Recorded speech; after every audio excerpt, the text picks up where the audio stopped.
오늘 우리에게 주신 하나님의 말씀은 열왕기하 4장 38절에서 44절입니다. 하나님의 말씀을 봉독합니다. 엘리사가 다시 길갈에 이르니 그 땅에 흉년이 들었는데 선지자의 제자들이 엘리사의 앞에 앉은지라. 엘리사가 자기 사환에게 이르되 큰 솥을 걸고 선지자의 제자들을 위하여 국을 끓이라 하매 한 사람이 채소를 캐러 들에 나가 들포도 덩굴을 만나 그것에서 드로박을 따서 옷자락에 채워가지고 돌아와 썰어 국 끓이는 솥에 넣되 그들은 무엇인지 알지 못한지라. 이에 퍼다가 무리에게 주어 먹게 하였더니 무리가 국을 먹다가 그들이 외쳐 이르되 하나님의 사람이여 솥에 죽음의 독이 있나이다 하고 능히 먹지 못하는지라. 엘리사가 이르되 그러면 가루를 가져오라 하여 솥에 던지고 이르되 퍼다가 무리에게 주어 먹게 하라 하매 이에 솥 가운데 독이 없어지니라. 한 사람이 바알 살리사에서부터 와서 처음 만든 떡 곧 보리떡 20개와 또 자루에 담은 채소를 하나님의 사람에게 드린지라.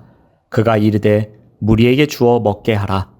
그 사환이 이르되 내가 어찌 이것을 100명에게 주겠나이까 하나 엘리사는 또 이르되 무리에게 주어 먹게 하라. 여호와의 말씀이 그들이 먹고 남으리라 하셨느니라. 그가 그들 앞에 주었더니 여호와께서 말씀하신 대로 먹고 남았더라. 아멘. 오늘 말씀의 제목은 택한 자를 돌보시다입니다. 엘리사는 수넴 여인의 아들을 다시 살린 후 길갈로 이동했습니다. 38절 말씀을 봅니다. 엘리사가 다시 길갈에 이르니 그 땅에 흉년이 들었는데 선지자의 제자들이 엘리사의 앞에 앉은지라. 길갈에 큰 흉년이 들었습니다. 물질적으로도 영적으로도 극심한 흉년을 보내야 했던 때에 백성들이 봉헌한 양식으로 생계를 이어갈 수밖에 없었던 선지자들의 삶은 궁핍해졌습니다. 그곳에 사는 모든 사람들이 흉년의 고통을 피할 수 없었습니다.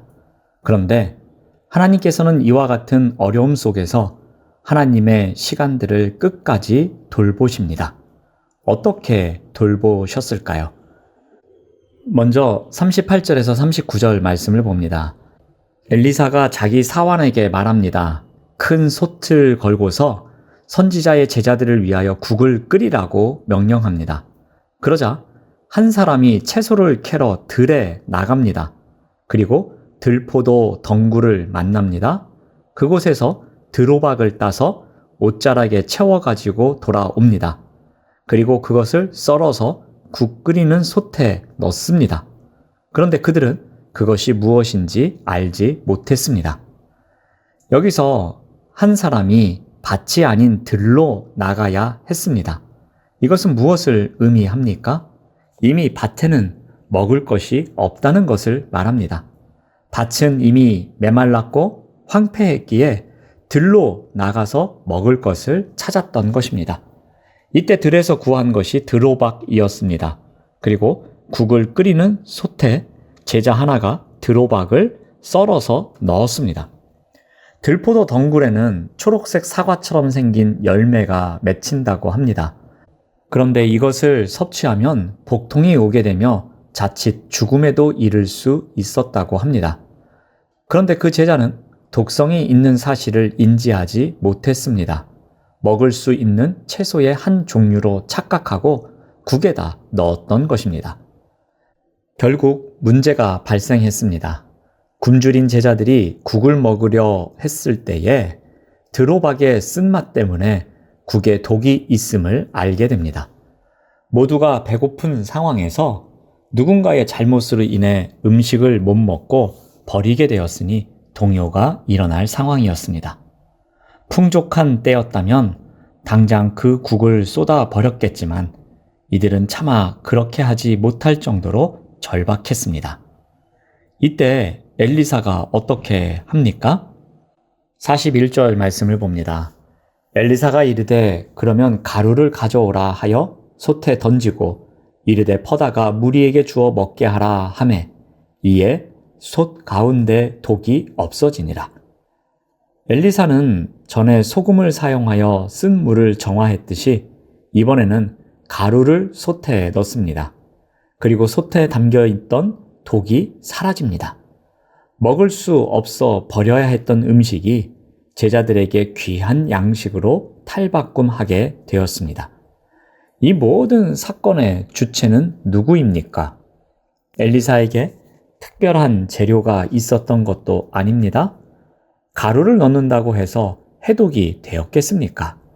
이 일을 행하신 분은 말씀에 순종하는 자기 백성을 끝까지 돌보시는 하나님이셨습니다.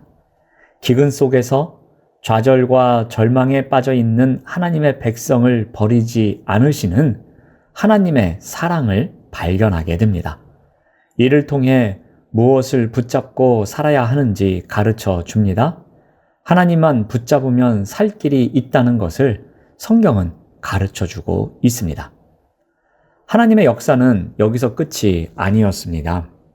한 사람이 처음 만든 보리떡 20개와 자루에 담은 채소를 엘리사에게 가져왔습니다. 엘리사는 그것을 사람들에게 나누어 주라고 지시합니다.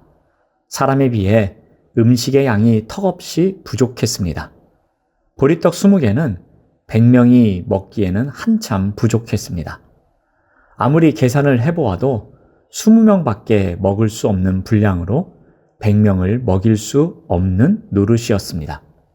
먹게 하라는 엘리사의 명령에 어찌 이것을 100명에게 주겠습니까? 라고 반문하는 사환의 반응은 지극히 정상으로 보여집니다. 마치 이 장면은 오병이어 사건 속 제자들의 반응을 연상케 합니다. 그러나 엘리사는 어떻게 합니까? 전혀 흔들림이 없습니다. 엘리사는 사환에게 재차 지시합니다. 엘리사가 이와 같이 지시할 수 있었던 이유가 어디에 있습니까? 43절 말씀을 봅니다. 그 사환이 이르되 내가 어찌 이것을 100명에게 주겠나이까 하나 엘리사는 또 이르되 무리에게 주어 먹게 하라. 여호와의 말씀이 그들이 먹고 남으리라 하셨느니라. 엘리사가 이와 같이 말할 수 있었던 근거는 어디에 있습니까? 그들이 먹고 남으리라 라고 말씀하셨던 하나님의 말씀에 근거를 두고 있습니다. 계산이나 분석을 한 후에 말한 것이 아닙니다. 엘리사는 하나님의 말씀을 들었고 그 말씀을 믿었고 그 말씀을 전했으며 그 말씀대로 행한 것입니다.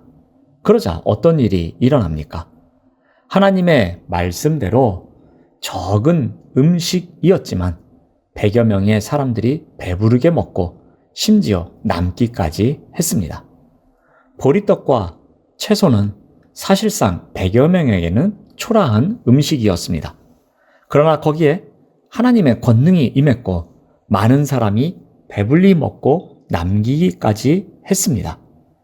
하나님께서 역사하시면 우리의 상식과 생각을 뛰어넘는 놀라운 일이 가능해짐을 성경에서 보여주고 있습니다. 무엇보다도 말씀대로 택한 자를 돌보시는 하나님의 은혜를 발견케 합니다. 오늘 본문 말씀은 불순종을 일삼는 북이스라엘 땅에 오직 하나님만 바라보며 살아가고 있는 택한 자들에게 하나님께서 어떻게 하시는지를 보여주고 있습니다. 하나님께서는 택한 자들을 향하여 하나님의 은혜와 도우심으로 끝까지 함께하고 있음을 보여줍니다. 하나님은 먹을 수 없는 국을 먹을 수 있게 하셨습니다. 적은 음식으로 많은 사람들이 먹고도 남게 하셨습니다. 하나님은 이와 같이 자기 백성을 끝까지 돌보시며 책임져 주시는 분이십니다. 그러므로 우리에게 필요한 것은 무엇이겠습니까? 언제나 이와 같은 하나님을 향한 기도의 창문을 활짝 열어야 할 것입니다. 기도의 창문을 통해서 주님과 교제하며 소통하는 삶을 살아가야 할 것입니다. 기도의 창문을 통해서 주님과 동행하는 삶을 살아야 할 것입니다. 기도의 창문을 통해서 주님 말씀에 따라 말씀을 신뢰하며 살겠다고 믿음의 고백을 하는 삶이 있어야 할 것입니다. 그래서 어떤 상황 가운데서도 택한 자를 끝까지 책임져 주시는 주님의 역사하심을 경험하며 살아가야 할 것입니다. 이와 같은 간증의 삶이 넘쳐나시는 우리 모두가 되시기를 바랍니다. 기도하겠습니다. 하나님 감사합니다. 하나님은 택한 자들을 끝까지 돌보시며 책임져 주시는 분이십니다. 이러한 하나님 앞에 기도의 창문을 활짝 열고 살아갈 수 있도록 인도하여 주시옵소서. 그래서 어떤 상황 가운데서도 택한 자를 끝까지 책임져 주시는 주님의 역사하심을 경험하며 살아가도록 인도하여 주시옵소서. 예수님의 이름으로 기도드립니다. 아멘.